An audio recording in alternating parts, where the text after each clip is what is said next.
What's up, everyone? Welcome back to Locky Top Sports. I'm joined today with Josh and Andrew. Um, Limited topics today. We're going to be talking about a little bit of what happened in the selection process for college football that's brought us here to our first ever 12-team playoff. Obviously, as you know, if you're a Tennessee fan, you know we have a huge game Saturday night versus Ohio State. We'll be giving our prediction for that game and also the other three matchups that are going to be round one of the college football playoff. And we'll also be talking about Tennessee hoops. Tennessee, number one in the country, guys. Seems like we're ending up in that spot in a lot of sports these days. So good trend to see. And let's get into it. So we'll kind of start off with the selection process for college football. Notable thing that happened: Bama out, SMU in. But we kind of had that idea that if SMU lost, they'd still kind of have to be in, unless it was a blowout. Unless it was a blowout, right? So I want to start with your thoughts there, Andy. Like, did anybody get wronged by that process? Any notable people missing? Obviously, some Alabama fans saying that they should have been in, but like anything wrong you see with these teams that got selected? I don't see anything wrong with the teams that got selected. Now I'll list out each of the the fan bases / teams like argument and why I think that could make sense.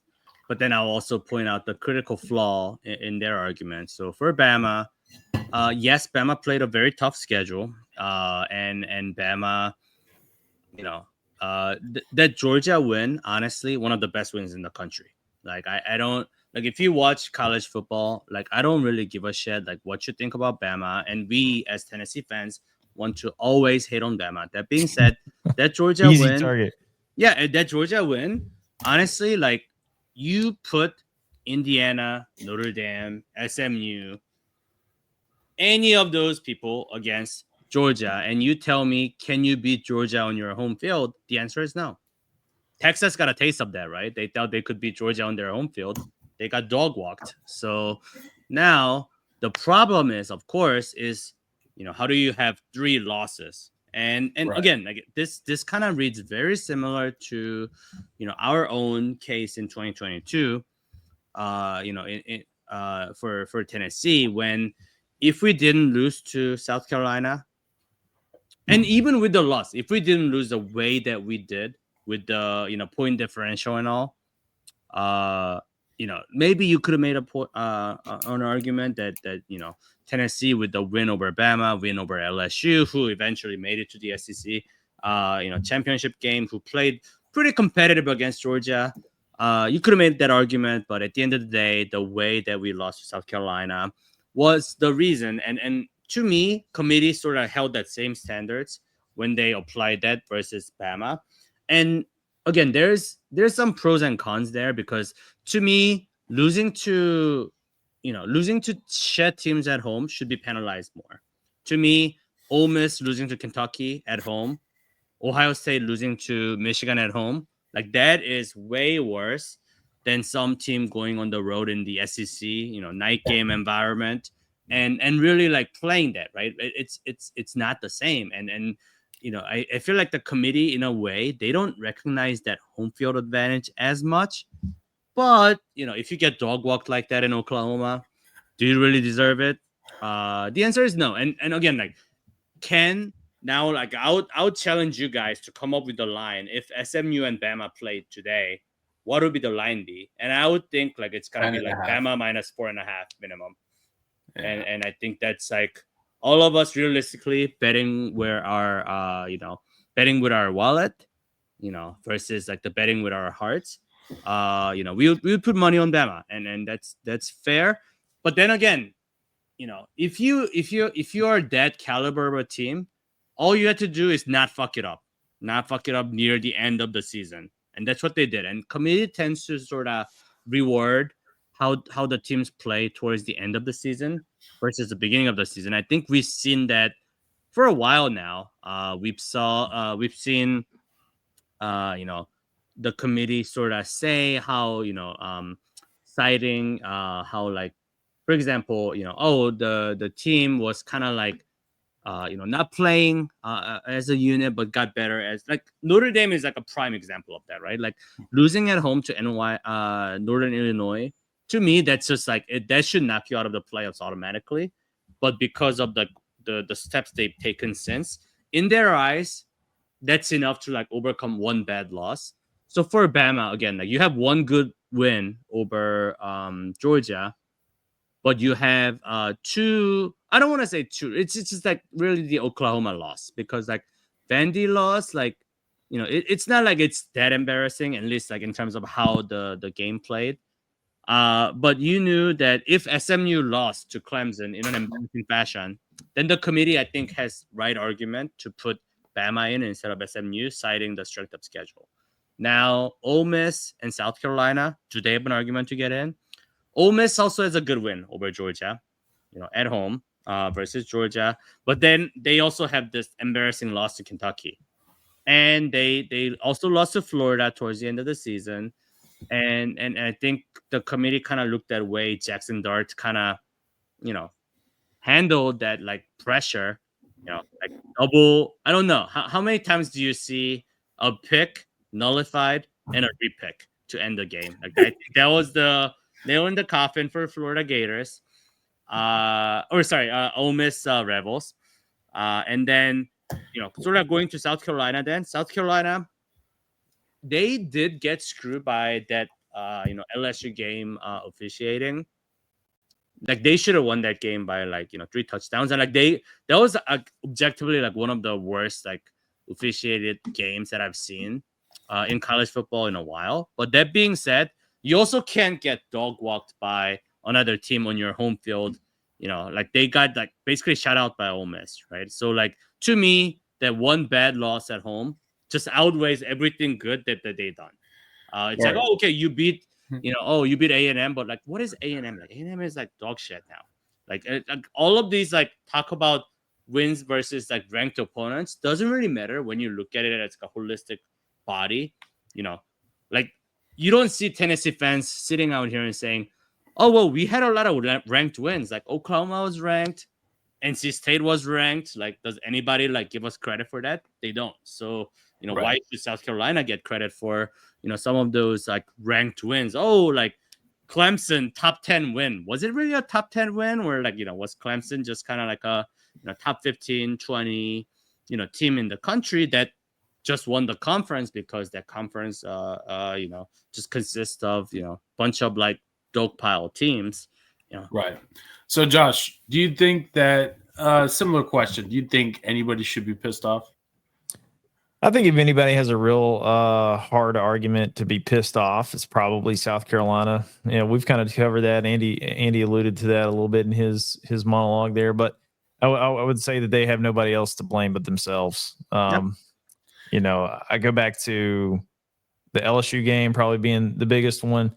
You could say there was a lot of bad refereeing, a lot of missed calls, blame the officials, whatever. But you kind of go away from giving it to your best player, and your quarterback goes down in that game. I got it. But what was his last name? Sanders, their best player.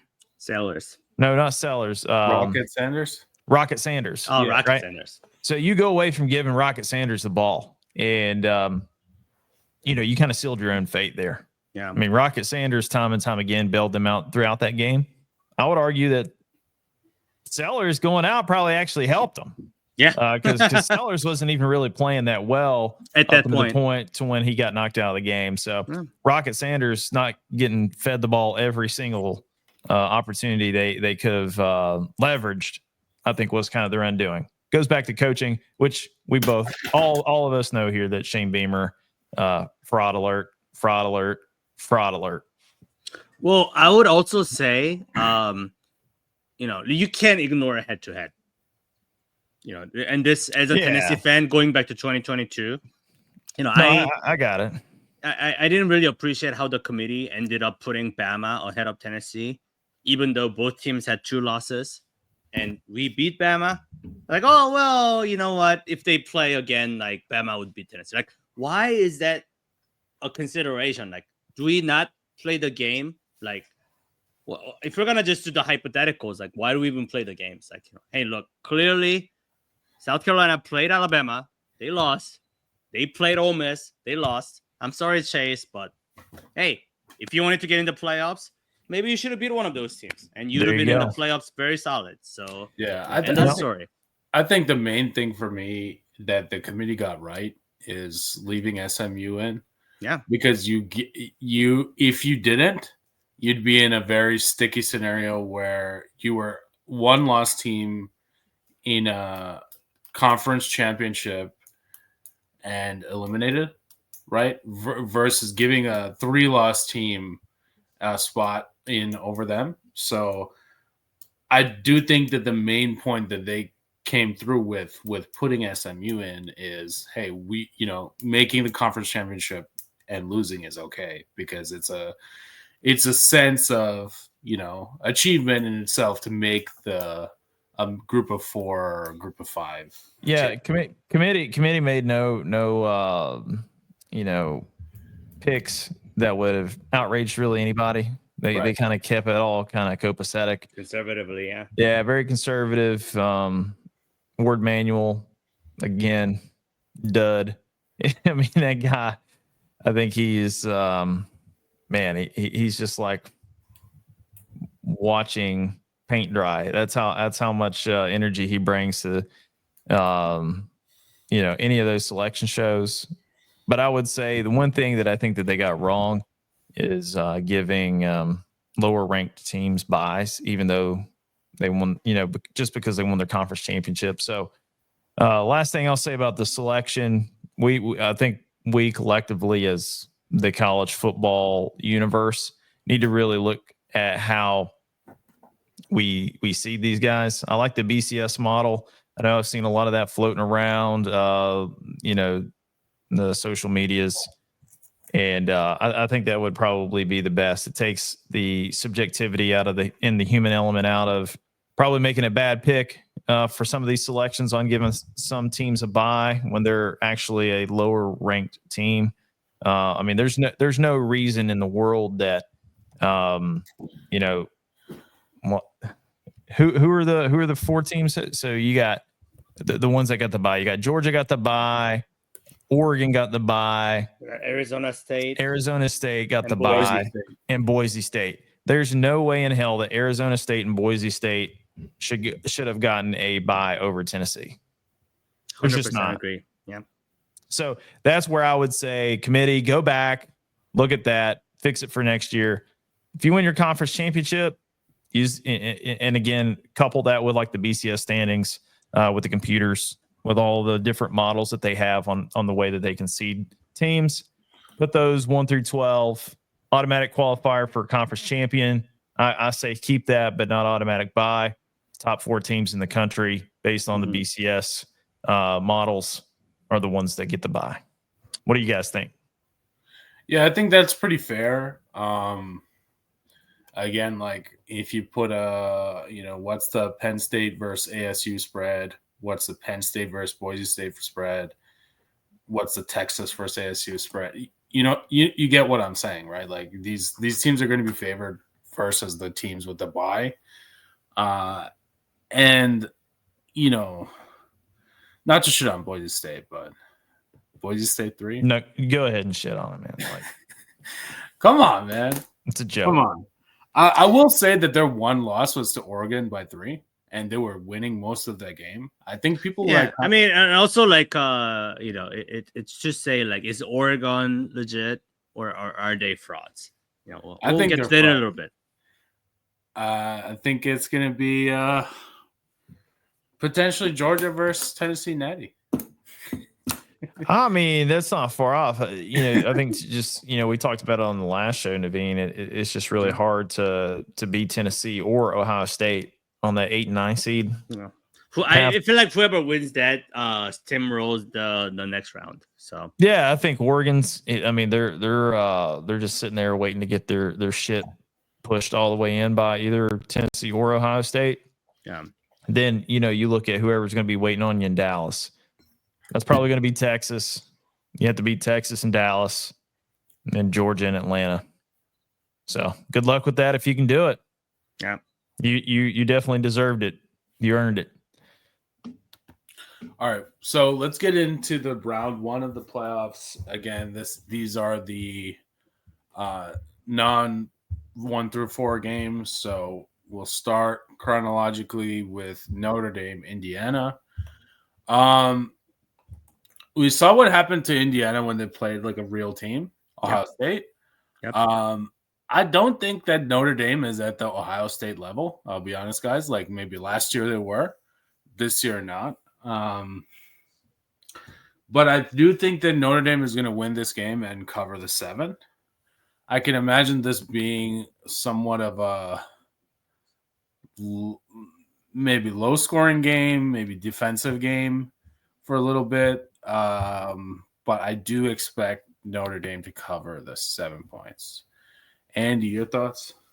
Oh well, so the spread I secured early was Indiana +8 at the beginning of the week, and I think I do agree with you. I think Notre Dame wins, but I'm also like very like short Notre Dame. Like you look at their body of work, they played like Army, Navy, USC, Texas A&M. I don't know, like broad schedule, if you will. And one thing I learned about Notre Dame over watching them over, I guess my 20 or so years of college football, and Josh was the one who told me this. Is just that hey, look, these guys like there'll be a lot of hype. And I remember when we were first watching them, gentleman by the name of Brady Quinn, was the quarterback, and there was a lot of hype about the youngest Clausen brother going to Notre Dame and all that. At the end of the day, Jimmy Clausen, baby, Jimmy Clausen. Yeah, gotta love Big Jimmy. I always look at them as it's kind of like a Texas A&M, right? Like bet on them to cover the spread early in the season. Towards the end of the season, you can bet your salary that they're gonna finish the season 8-4. And similarly here, I think Notre Dame has enough to beat Indiana because I just haven't seen enough from Indiana. Like, who's the best like team that Indiana's beaten? I guess Michigan in a very ironic way. But like Illinois was like a hype as their like ranked win for a long time. It was like, what the hell? Like, who have they played? Right. So very like a sus teams playing each other. I do think Notre Dame has enough to win, but I'll take the hook here and say, take the points on Indiana. Not because I think Indiana is good or anything, just because I don't think Notre Dame is as good as advertised. And recently they just looked good playing against shit teams like USC, Army, Navy, and we saw what kind of shit show that was last week. Army was a fraud all along too. So yeah, you really wanted to take an opportunity to say that, but yeah. Hey man, I was disappointed. I was sitting here watching, just hoping that go Army beat Navy and just slap in the face. And I gotta, as a fan, I have to be objective when I need to be. And I do feel like Army's kind of like Indiana right now. They had that fake 11-1 record that didn't really mean anything. I think, just on that game, what's the Army QB's name? Do we know? He was supposed to be like basically he got the Heisman like a 6th vote or something. Exactly. So that was my point, Andy. For someone with the Heisman 6th vote, holy shit, it was terrible. Yeah, it was awful. Yes. I was like, okay, I think it's what Bryson Daly or something like that. Daly, that's it. Daly, that's right. So yeah, just looking at those two QBs, you would think the Navy QB would be the Heisman guy, right? He was Like, out there. Yeah, Yeah, he was out there slinging darts. Hobart, Horvath. Yeah. Horvath. I mean, he had the 82nd logo on. Yeah. That was the kryptonite to the 101st jerseys. I can say, being an alum of both divisions, having served in both, yeah. I mean, I bought the jersey. It was sick. I really liked the Bastogne jersey. Yeah. I was wearing that on Saturday, but yeah, the Navy kid with the 82nd dad just went in there and just eviscerated the 101st. Right. Bad day to be a leg. For all of you paratroopers out there, you know exactly what I'm talking about. Yeah. So I mean, Josh, what are your thoughts with regards to the spread? It's Notre Dame -7. Yeah. I really think Notre Dame's going to lose this football game, guys. I really do. I think Indiana, as big of a fraud as they are, I think there's a lot of visceral hate there because it's the state school versus the private school in the same state. Yeah. I think they're going to get up for that game. I think they got a lot to prove. I like Indiana's like coach. UNC Duke or Tennessee Vandy. Yeah. I like Indiana's coach. He's done a really good job in his first year. I think he bitched a little too much about them not getting a good seed. Google me. Yeah, Google me. Deservingly so. But, I get where he's coming from. He's trying to go to bat for his team. Yeah. I'd argue, though, that Notre Dame, you brought up NIU, that still sticks out to me strong. Beating Navy, beating Army, beating a really subpar USC team. It doesn't impress me. Doesn't do anything for me. Shout out to Brian Kaltenecker, one of my good friends, big Notre Dame fan. You guys are going to hold the L, this Saturday. Hate to see it for the Irish Catholic as well. I love my Catholic brothers, but Notre Dame's they're gonna have a tough time, I think, against Indiana. The biggest one they have all year, I guess, is against Texas A&M. First year, they turned out to be frauds. Yeah, first of the year. I think it was the very first game. The Labor Day weekend game, opening week. Texas A&M turned out to be frauds as well. So that was even when they had Connor Wegman, even worse, right? So I think if they had that, what was his name? Malachi Ross or Ross? No, Marcel something. I can't think of his last name. It begins with an R. Atman? No, Reed.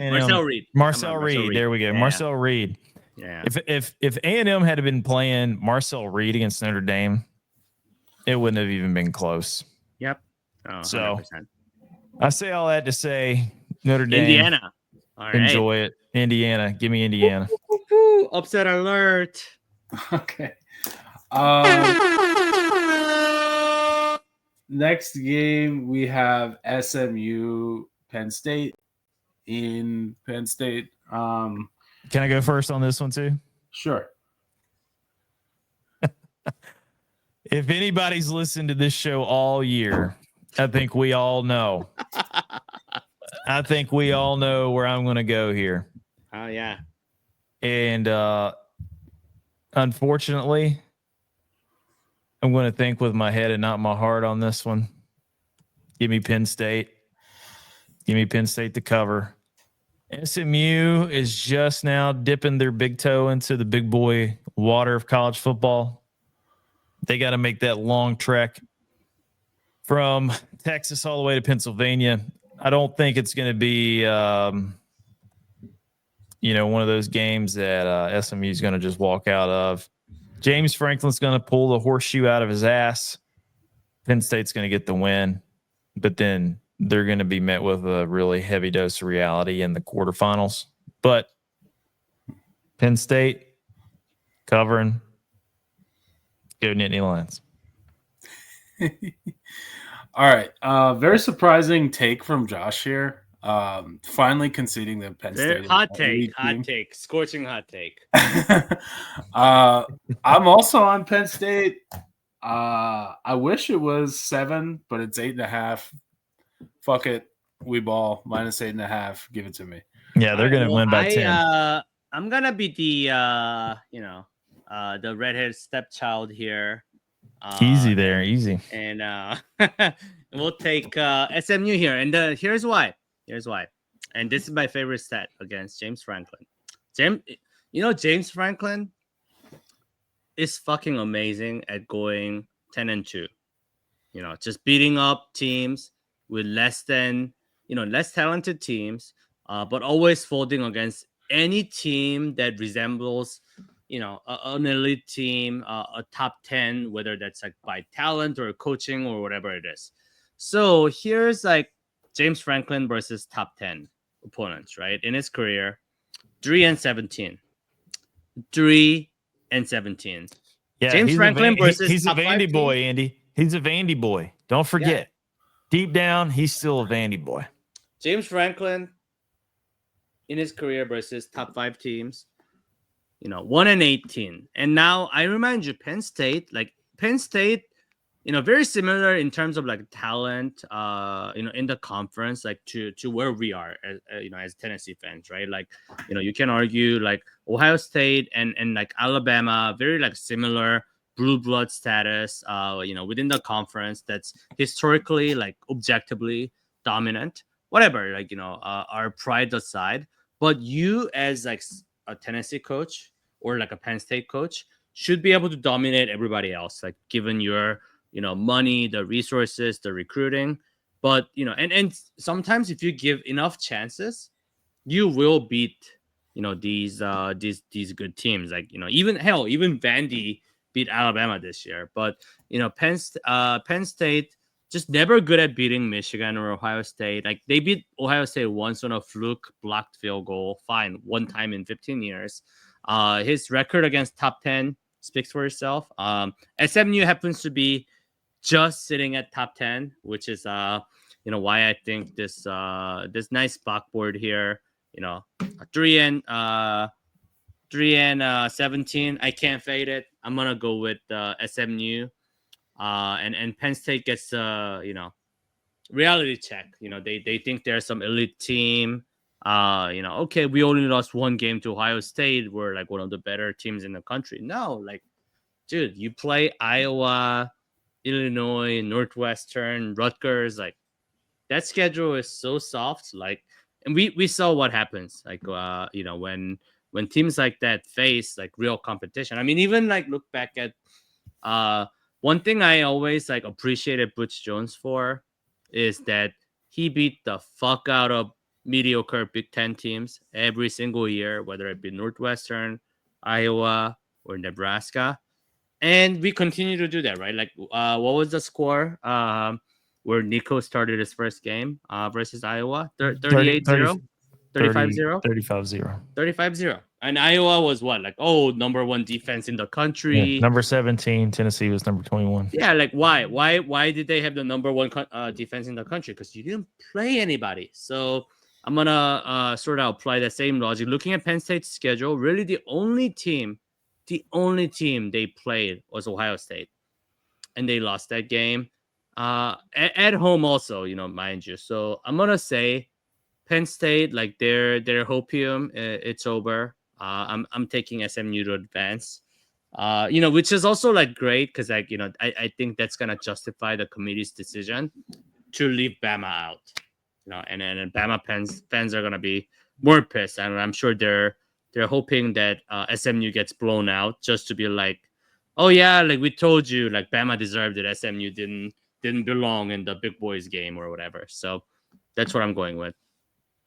All right, next game we got is Clemson, Texas. I'll start with my read here. Texas, similar to Penn State, kind of this year, in the sense that they had. Well, is this Mr. Ramachandran or Mr. Big Texas? I think we should clarify that. This is Mr. Ramachandran today. So I would say that Clemson more tested than Texas versus teams other than Georgia, right? So Clemson started the year off against Georgia. They got smoked, but so did Texas twice by Georgia. So I'll say the second time it was a closer game, more fight. But I think that Clemson is getting a little bit disrespected here with this double-digit spread. If the spread was 8.5, yeah, I would take Texas. I think you're just getting too much value with the 12 number. So give me the 12 here. I think we also got some transfer portal shit going on with players not playing. So whenever you don't have these top players playing or you have these players sitting out, take the dog. So that's what I think would probably benefit you here. Josh, what are your thoughts? Clemson, Texas minus 12. Well, I'll be honest with you. I think it's got to be Texas, which I hate Texas. I wish they weren't even in the playoffs because I don't like Sark's face. But one face that I don't like worse than Steve Sarkisian's is Dabo's. So, if I have to pick between the two evils, give me Texas. I feel a little bit better about our opportunity to go to Dallas and beat them, in the third round, if they were able to get past Clemson. But just from a betting and gambling perspective, and just from the question you're posing here, I think Texas covers. I think Clemson limped into the playoffs. If we're all being really honest about it, it took a almost a Herculean effort for Clemson's kicker to nail that really long kick to win the ACC championship game. So by the skin of their damn teeth, they made it in. They've been a brand, even though it's kind of faded over the last few years. The NCAA or college football Illuminati really wanted Clemson's brand to be in it. They tried to get Bama and didn't work out, but give me Texas all day. Horns up one time for the Longhorns. And shout out to your cousin, Big Texas. Burn Orange going to run wild Saturday. Andy? Oh, man. Really? Flag. Throw the flag. Had a very... Yeah. I gotta say, I don't even know if that's a hot take. I don't think I've ever officially endorsed Texas on the pod. My pod picks usually were against Texas. I've been pretty profitable, especially the SEC championship game. My God, thank you, Texas, for being a favorite. Come on, that was easy. We all knew it was gonna happen. We all knew. Whoa, Georgia is an underdog in Atlanta, Georgia. Are you guys? Yeah, come on. Are you a simp? Are you a simp? Come on, just give Vegas all your money. Now this is interesting. Clemson. I don't really care for Clemson. And I know Josh especially does not like Mr. Sweeney. Yeah, but never do. And we've also proven that Clemson isn't all that when we went down to Miami and saw that ass clapping, right? All that being said, Cade Klubnik. I just haven't seen enough out of Texas. What is Texas's best win? Is there a single ranked opponent? Vanderbilt. Florida, probably. I think Texas's best win is Florida. Vanderbilt. No, and I think Florida is better than Vanderbilt. We always play Florida close because it's a rivalry, sure. But at the end of the day, Texas, SEC just kind of gifted them this incredibly soft schedule. I think we all talked about it at the beginning of the season, previewing the schedule, and we said, "Wow, SEC must have got a shit ton of money from Texas," and that's why they decided to give Oklahoma one of the hardest schedules, and then give Texas with one of the easiest schedules, right? And it kind of worked out exactly how we sort of foresaw it coming. And we're here now. It looked like Texas dog walked the SEC or whatever, only lost to Georgia, beat everybody else. I don't really see it that way. And I think, to me, Sark doesn't have the balls that Saban did, even though, he might have learned some things, the decision to kind of stick with Quinn Ewers when he's clearly struggling, where you kind of see like, if it was Nick, Nicholas would have pulled that ass and put the second quarterback in right away. And that indecisiveness, to me is the difference maker. And not to praise Dabo, but I do feel like Dabo, there's a reason why like these championship experiences are valued. And I don't know if Clemson like pulls it completely and wins it, but I do agree with Naveen. This seems like a pretty easy like spread to take. And I guess that makes me just basically taking the underdog for every playoff round, which I'm completely okay with, because I know the final and last game, our beloved Tennessee Volunteers are also underdogs. So you already know what I'm about to take. Okay, yeah, let's Underdogs. get into it, Andy. What are the keys to the game? I think it's just like execution. It comes down to execution.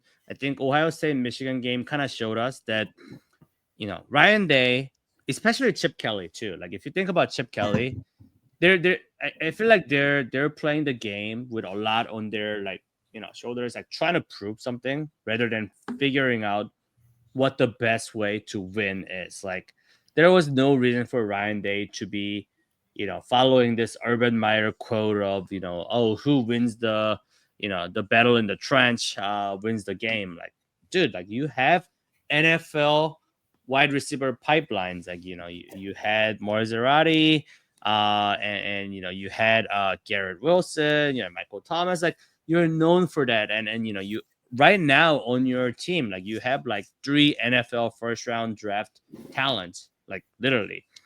Why aren't you using it?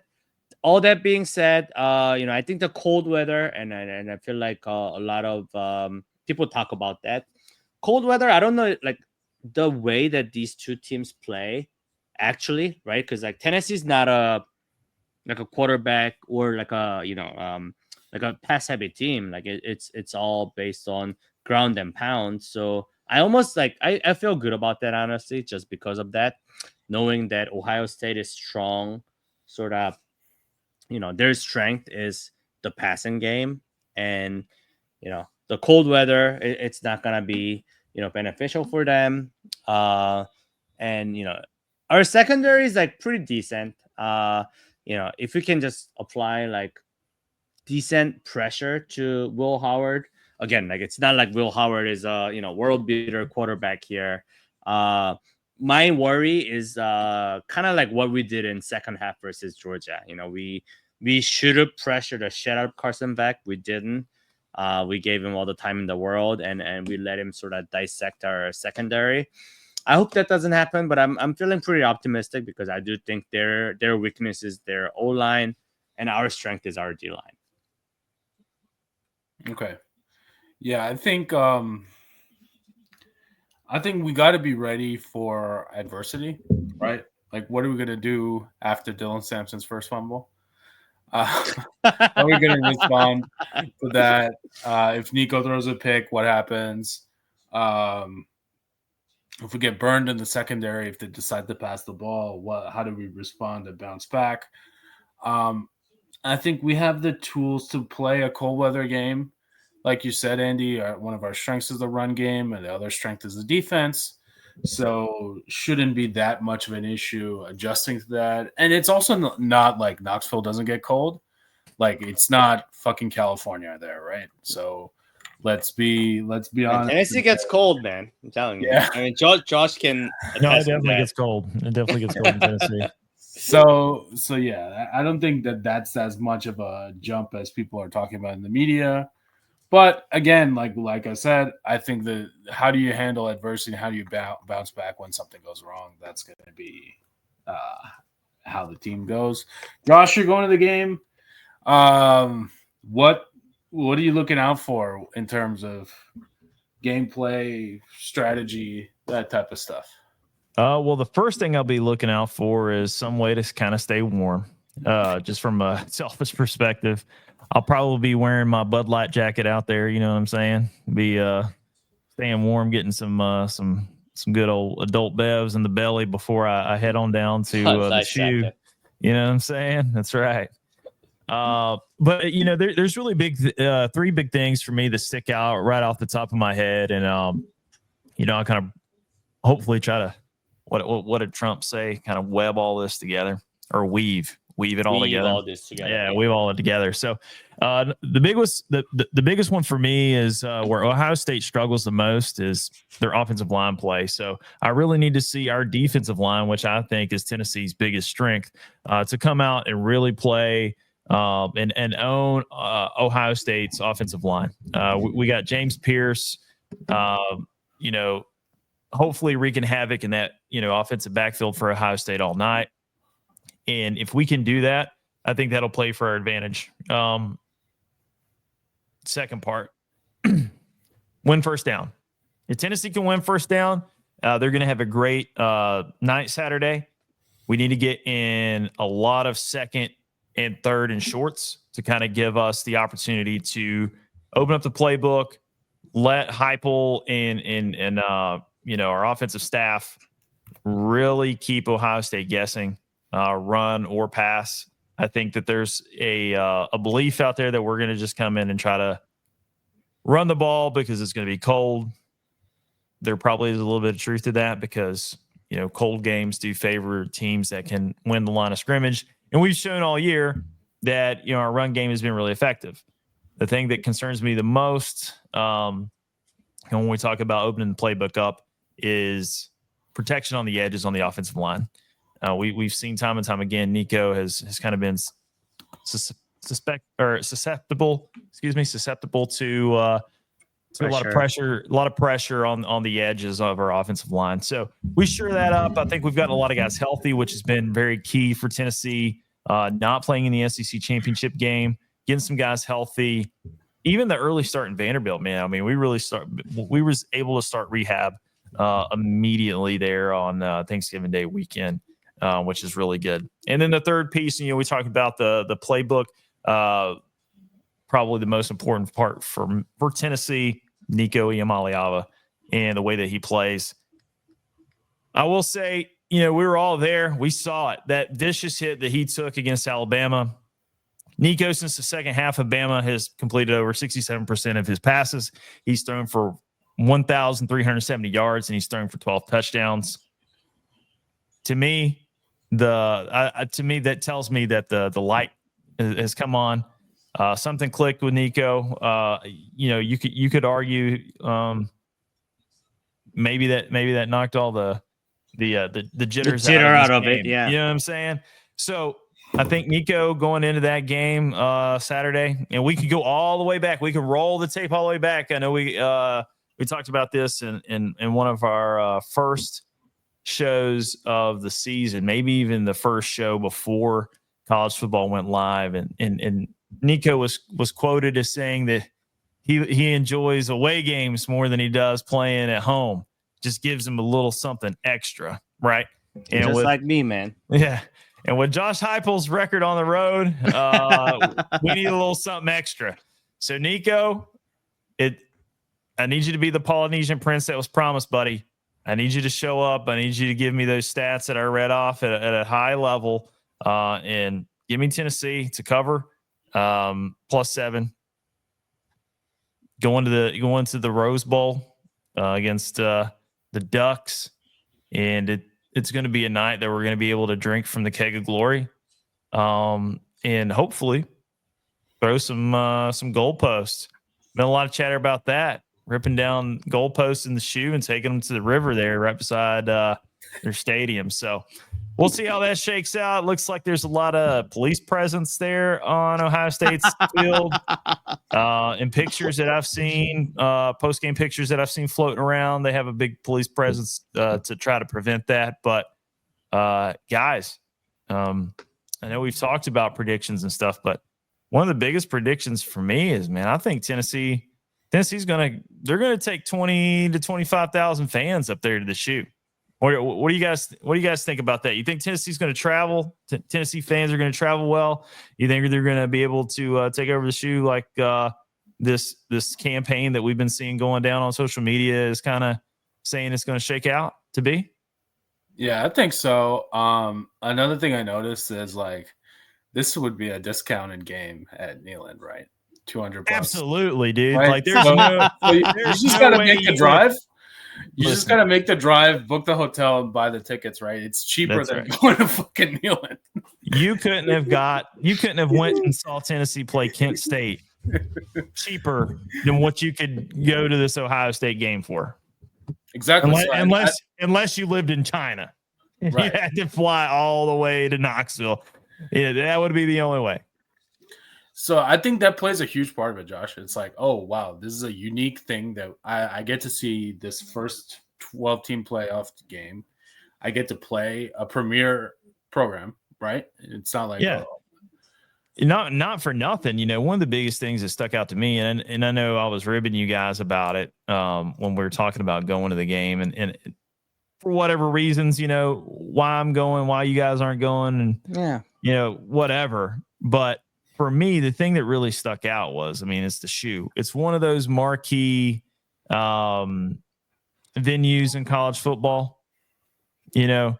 So I couldn't skip out on missing that opportunity to actually see Tennessee match up with Ohio State. It's only the second time ever the two schools have met. Last time was in the 96 Citrus Bowl, which, by the way, Tennessee won. Shut down former Titans legend Eddie George. Shout out to you, Billy Duff, for the goal line stand. But anyway, that was the big thing for me. To your point, when you look at all the matchups on Saturday, that's the game to watch. You can't deny Tennessee Ohio State is the marquee matchup. I mean, that there's a reason why they put that at 8:00 on ABC, right? Like that is the marquee matchup. And again, hey guys, Tennessee undefeated against Ohio State. Just telling you guys, 1-0, Lock It Up Sports. We trust these patterns and boards and 2 is a trend, right, Andy? 2 is a trend. That's right. All right, I do think we're gonna see about 20,000. Mm-hmm. You know, I've seen a lot of tweets that talk about like, oh, X percentage of the tickets sold on this website. You know, Tennessee. Oh, I got those stats. I got those stats for you, man. Actually, but see, I think those are like stats without like context because they never give us what is the percentage of. Like, okay, 40% of XYZ tickets from this website. Yeah, 42% of sales off SeatGeek. So SeatGeek was asked about sales for the CFP games, and here's what they put out regarding the Tennessee-Ohio State matchup. 42% of sales are coming from the state of Tennessee. 22% of those are from Ohio. 4% is from California, right? So that's like where I like look at that number and say, like, on paper that looks good, but like, what does it mean? Like, so how many tickets were actually sold on SeatGeek? Like, who bought? It's 100,000 ticket stadium. Like, if only say 20,000 of the season ticket holders were putting their tickets on sale, and of those 20,000, let's say like 20% were sold through SeatGeek because like clearly they're probably like a third or fourth best selling platform behind Ticketmaster, StubHub, right? Like in terms of like the name recognition, and they're clearly like looking at their revenue year to year. So like you kind of like think about all of these things, and I think also one thing we have to think about is there's a lot of goddamn Ohio transplants in Nashville and such. So sure. All that being said, like I don't think it's gonna be like a half Tennessee fan like takeover. Like some Twitter claims are gonna be, but I think it could be like a respectable like 20%, and that's a lot. So. That's a lot for a winter playoff game. Yeah, but I've seen the checker the shoe.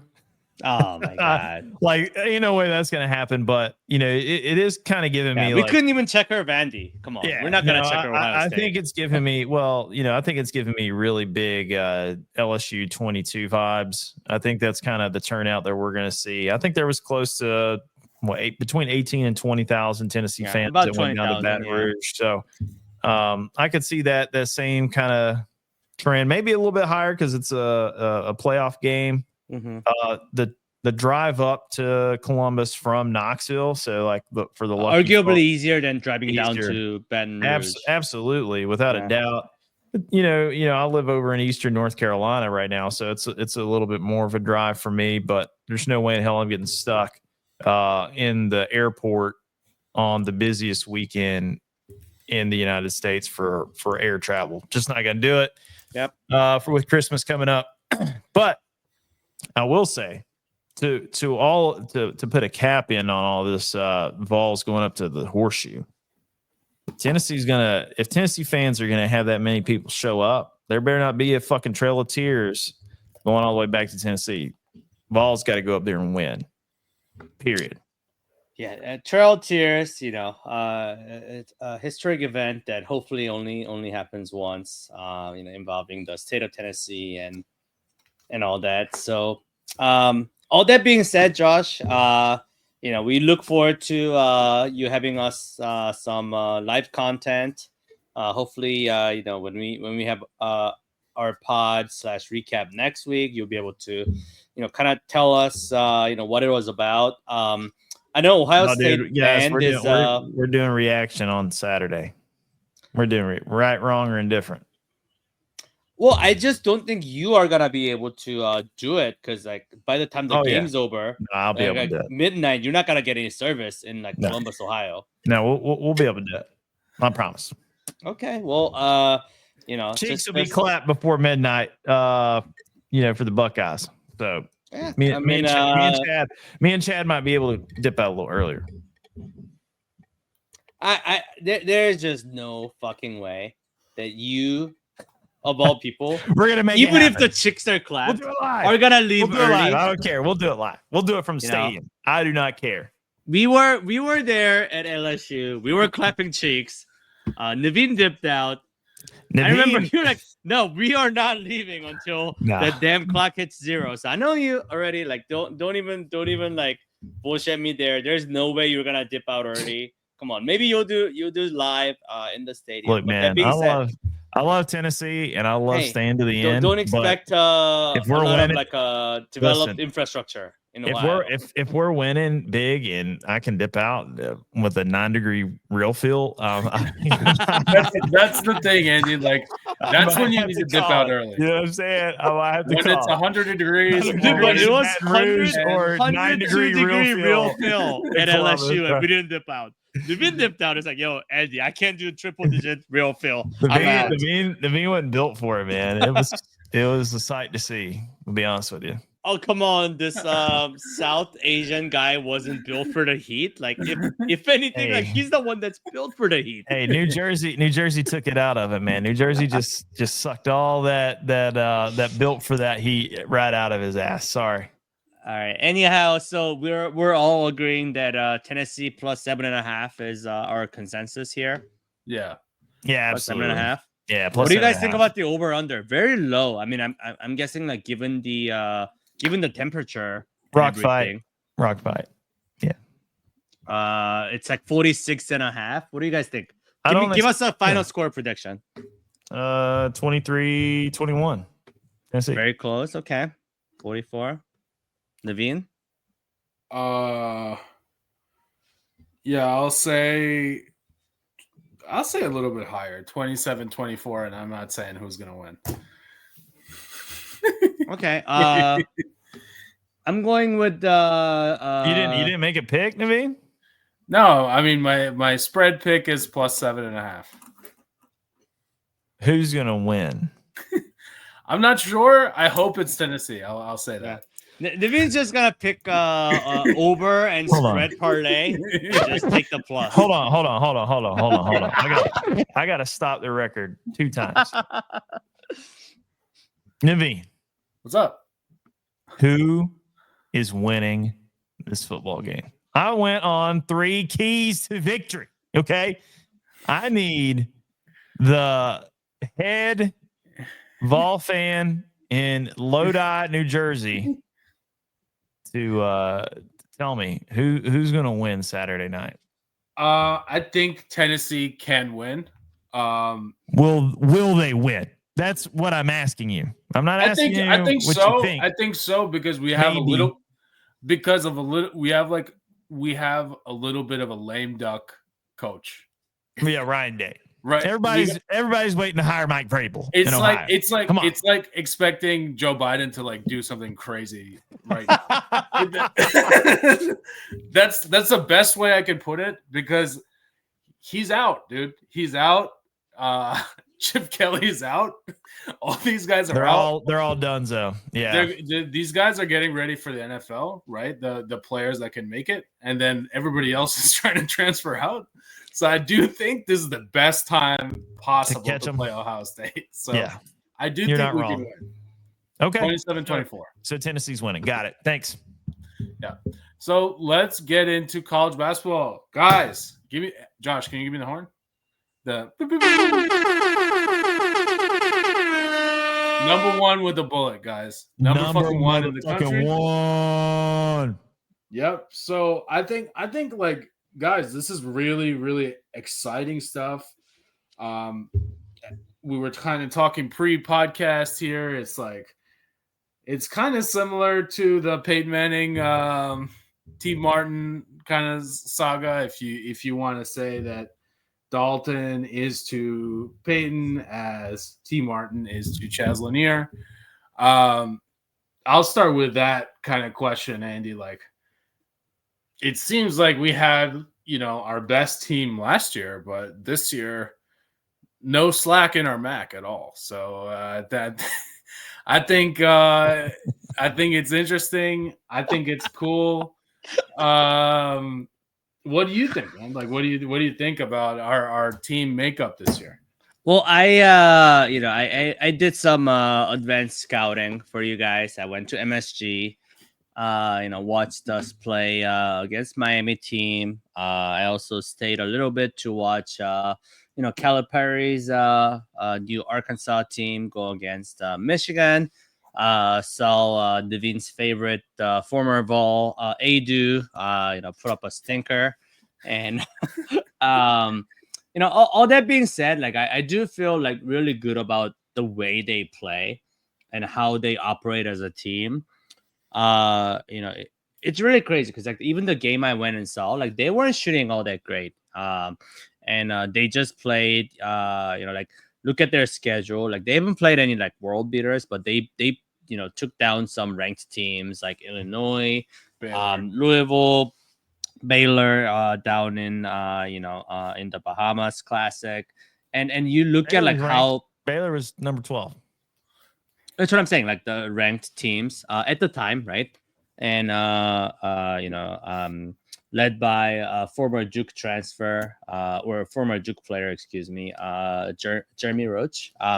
So just kind of like looking at how they play, like I think they got the component of like the Rick Barnes team, like hustle defense and all that. But what really like sticks out to me, like I think their ball movement is better. And that's not a shot at DK or anything like that. I just think like this year's personnel, they just have better offensive flow. Like Adu, black hole on offense. JJJ. I know he gave all, but hey, look, black hole on offense. But like you look at like this year's like how Jordan Gain is playing. Triple J, baby. Can't never forget about Triple J. He played in Tennessee for 10 years, man. I think it's a little like mid 2010s Spurs-ish. The way the ball almost moves. yeah. Like the ball movement is you got to think about it, man. You got Igor Milicic out there. He's no scrub, man. Igor is out there just doing work, and he's really getting the some attention, which is giving Chaz the ability to move without the ball. Yep. And I think like what's nice about Dubar is great. Yeah. What's nice about Milicic is you can depend on him for 10 plus rebounds. Absolutely. Like fucking even if he's shooting just absolute dick. Yep. Yeah, he'll get 15 rebounds. 15 rebounds. I don't know if you guys watched the Illinois game where like Milicic basically went like 0 for 8 from the 3. But God, he got like double-digit rebound and got that critical steal off the inbound play. Yeah, he had 14 rebounds. Yeah, that basically won the game for us. If you compare him to Adu, who is 7 foot tall and only gets 7 rebounds, it's a huge step up, guys. Yeah, it's massive. Big dude. Yeah, I mean, the I'll tell you what, the Tennessee coaching staff, I think they figured out the transfer portal in the sense that, you look back a couple of years ago, we were getting some guys out of the portal, and I just felt like they were missing on them.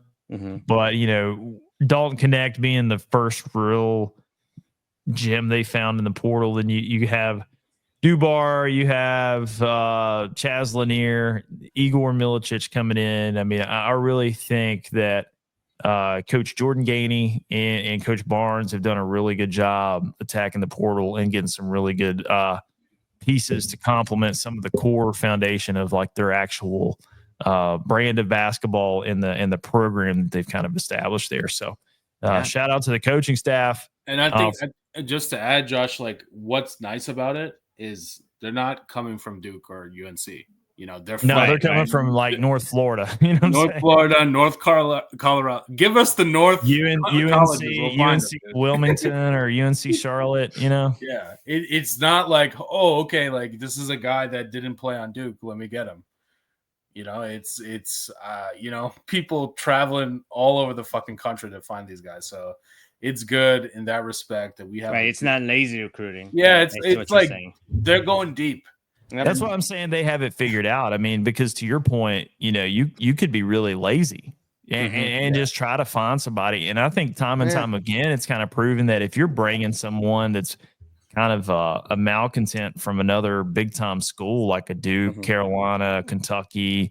I mean, you could even point to one of our own. I mean, you talk about, you bring Jonas Adu into the equation. What has he done at Arkansas? No, not done jack shit. I can squat. Yep. Right. So that's what I'm saying. I think the pretentiousness and the hubris hasn't set in for some of these guys that we're finding that, no one's giving them a chance. No one's giving them an opportunity to shine at the power four or, big time, D1 basketball level. I will say though, guys, like this coming January and February is going to be a bloodbath.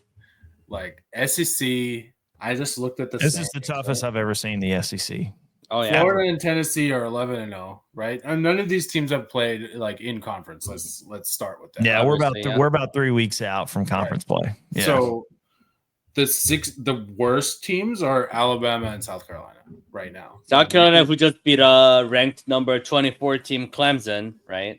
Right. So these are 8-2 and 8-3 is the worst team in the division.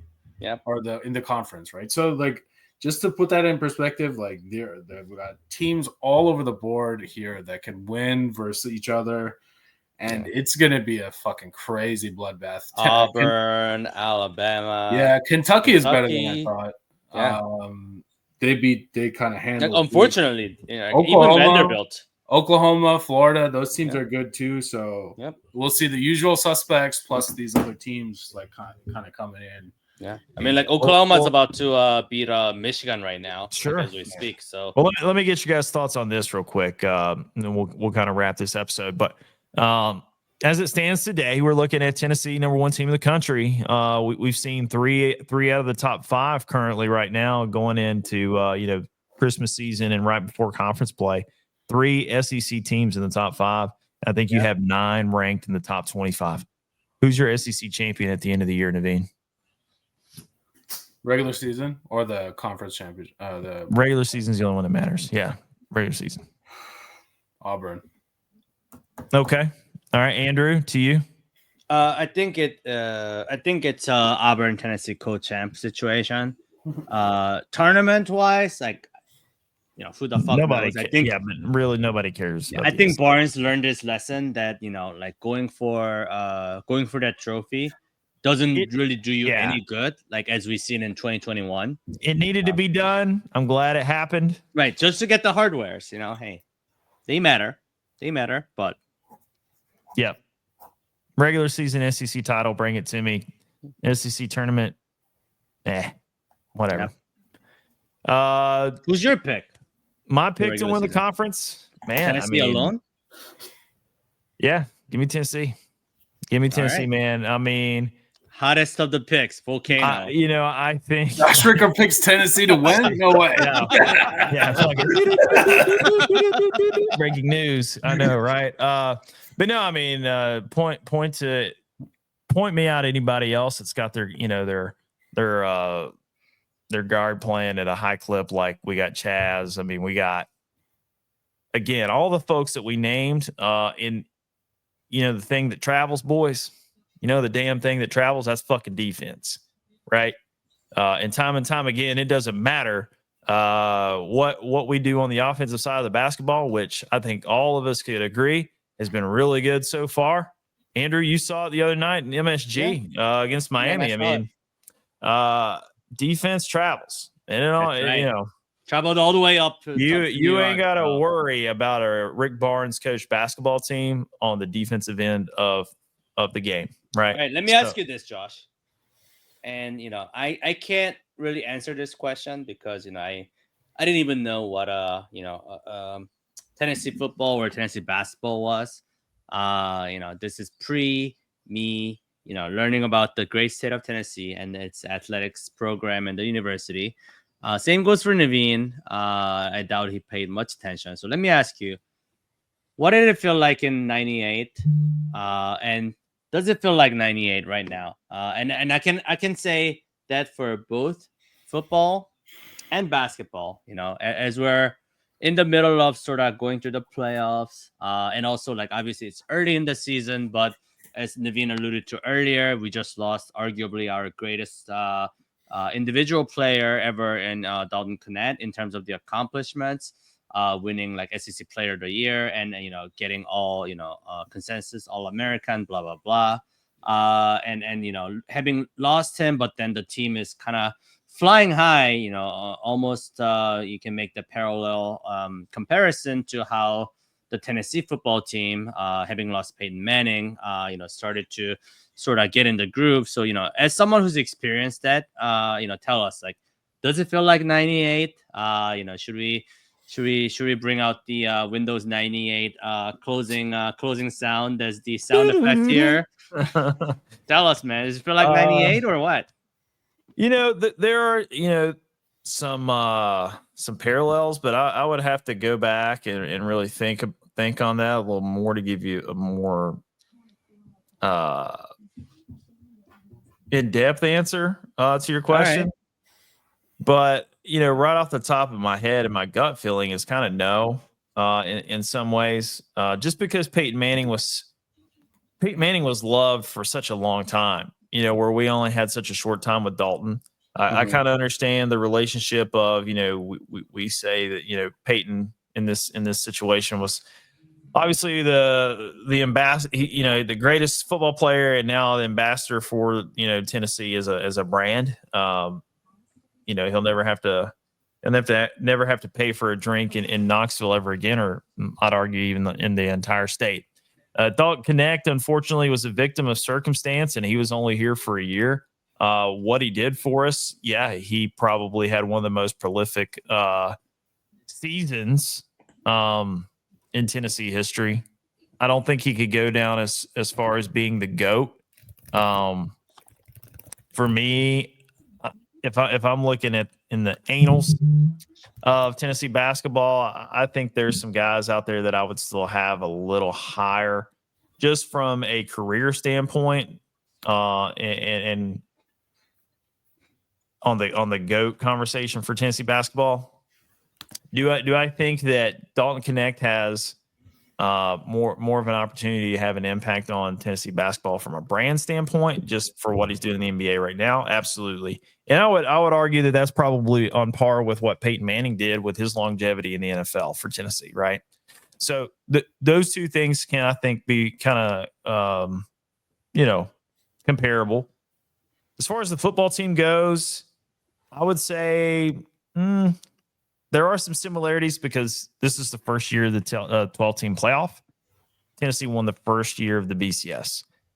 A lot of excitement. Didn't really expect much coming into the '98 season after losing Peyton Manning. And a lot of the offensive, players, and even some of John Chavis's defense there in '97. I don't think we will know how this plays out until we have like our Arkansas game moment. So I think our Arkansas game moment will be later on down the year for basketball. But for the football team, I really do think that we have an opportunity to do the kind of the way we did in '98. So maybe it does feel a little bit like that. First time, 12-team playoff, first time as BCS champions, got a nice ring to it. So establishing some firsts at Tennessee, it's what 2024 has kind of been all about. So yeah, bring on feeling like 2024, man. Baseball national champs, Elite Eight, basketball team again ranked number 1 in the nation for a long, the early part here of the season, and then the football team making college football playoffs. So a lot of firsts. Love the direction that our athletic program is going, and maybe we can start wearing jerseys with 24s on them in like a few weeks. It'd be nice. Yeah, it seems like it's a great time to be a Tennessee ball fan. Oh, absolutely, no doubt. Right, like we're in the mix for everything, which is exactly what you want, right? Yeah. Like, might not win every year, every sport, every time, but like you just want to be in the playoffs. Yeah. Right. So this is the good old days, fellas. We are living in the good old days. Don't let that be lost on you either. Look no further than 4 or 5 years ago. We were wandering around in the wilderness. We were wandering around in the wilderness, guys. We're not too far from that, and I never want to go back to that ever. So, Naveen, you were on a X space with me the other night, and I think you heard a little bit about the troubles the baseball team went through with Todd Raleigh as our coach, and I mean you kind of got a little bit of a dissertation in the history of the athletic program and what they've been through in the last decade and a half. And Andrew and me have lived the better part of it. And I mean, I know all of it for me, for sure. And it's not been fun, but now, since Josh has got here and Tony's got here, and you got a Hall of Famer like Rick Barnes leading our men's basketball team, and shit, our women's basketball team is coming around too. So undefeated, baby. Shout out to Kimmy, Coach Kim. We love you. We love you. We'd love to have you on the show if you ever see this. I'd kick one of these guys off real quick just to have you and me on a box here to talk about the Lady Vols. So, all right, guys. It's been a great episode. We talked about the selections. We talked about the first round of the college football playoff. We talked about basketball. Things are up for Tennessee, man. Things are up. It's going well. And hopefully we smack that ass against. Ain't no damn hope in Naveen. We're about to go up in the shoe and paint it orange, baby. We're going to party like it's 1996, baby. Yeah, I feel like there's going to be another one of those. Let me see your ticket investigation after the game. I think it's coming, Naveen, so you better get it ready.